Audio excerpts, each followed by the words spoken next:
career, let's face it. And a lot of people that are doing it are kind of, sad and hollow.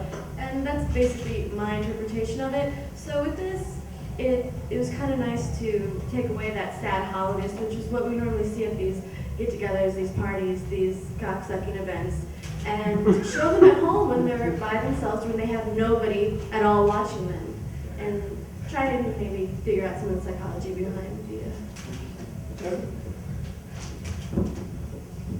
So we're talking about motivation? Is that what we're talking about? Okay. Yeah, I met Eric through David, and he said somebody back down last minute, and David's like, "Oh, you call this guy Eric, he's got this film going on, and you'd be perfect for the part, he's this and this." And after David starts telling me about the character, I go, "No, I'm not perfect for the part." So I talked to Eric, and Eric was talking about the film, and one thing about Eric, he's so fucking passionate.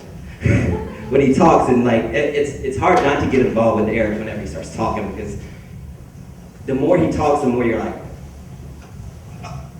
okay, yeah, I see that. Even if you don't, you just nod because it sounds good in his mouth. And then and he goes so fast, and he talks, and then he's like, "Okay, I gotta go. See you tomorrow." And you're like, "Well, okay, I just met you like 10 minutes ago, and now you're gonna brush me off. Okay, all right, cool." So just meeting his energy that he had and his passion for filmmaking, made me want to get involved. And even though I didn't know anybody, I trusted that everything was going to go well. And when you have people that get together and they love what they do, and it doesn't matter how much fucking money you make, you're not making any money, but as long as you love what you're doing, you're going to make a product, and it's going to be a team effort. So that's fine. Yeah.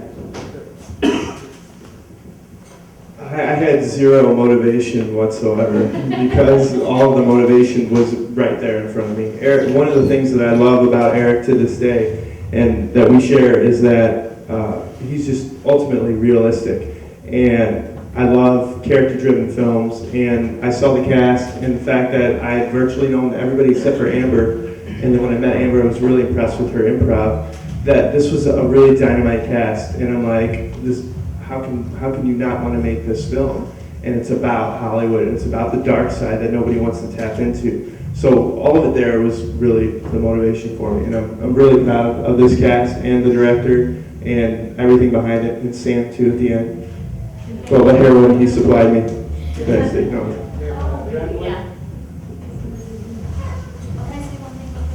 I forgot before to thank Brandon for hooking this whole thing up. Yes, thank you, Brandon. Round of applause, please.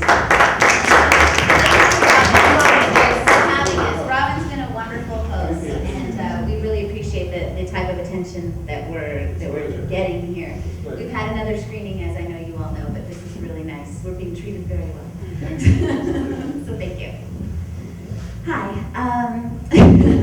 I like Eric because he asks questions as a director, and I think that people who ask questions know what they're doing.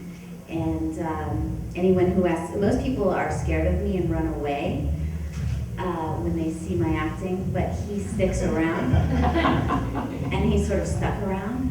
And I think that, when I watch this thing, I see a lot more than acting going on screen. And all of us as actors know what it's like to relocate to Los Angeles in most cases, and get here and be asked to do several student films, or to be cast in student films, or not so good films, or a lot of films. And I'm just so glad that I made the choice to work with people who really saw something that I can bring out truly on screen. And we hope we can continue to do that together and in our next projects. I also see a lot of the cinematography as wow. We shot that little shot of the William Morris agency in the middle of the day when we were getting Jamba Juice, and this is in the middle of the film in its darkest moment. Wow, look at what cinematographers do. So it's been wonderful. And our next film is called Jealous. I'm actually co-producing this time, and original concept, I guess, and starring. So I hope that you will look for that and keep up with F64 Productions, which is Eric's film company. Hi, I actually have a story because I worked on MINH with Eric And I ran into him, and I see him like filming around Hollywood, like, what are you doing? You know, like, he'd be texting me, are you working there? Can we come in? And I saw him in El Compadre, and I'm like, you're still fucking shooting? Like, what are you doing? Like, I didn't understand what was going on. When I saw what he did and how he put it together and the editing, he's fucking brilliant. I mean, he definitely knows what he's doing. So with Match, I didn't need motivation. I totally trusted him. These guys were in the blind, like, except for Brandon and Dave. But I saw what he did with Match, which was brilliant. You know, after, months and shooting just when he could, and, you know, running into him in a restaurant, like, what are you doing still? But that turned out wonderfully, and I think this turned out, you know, awesome as well. Gentlemen?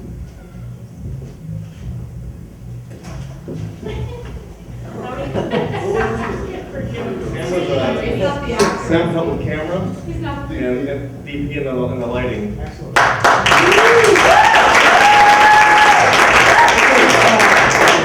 Question from audience. Questions? Sir.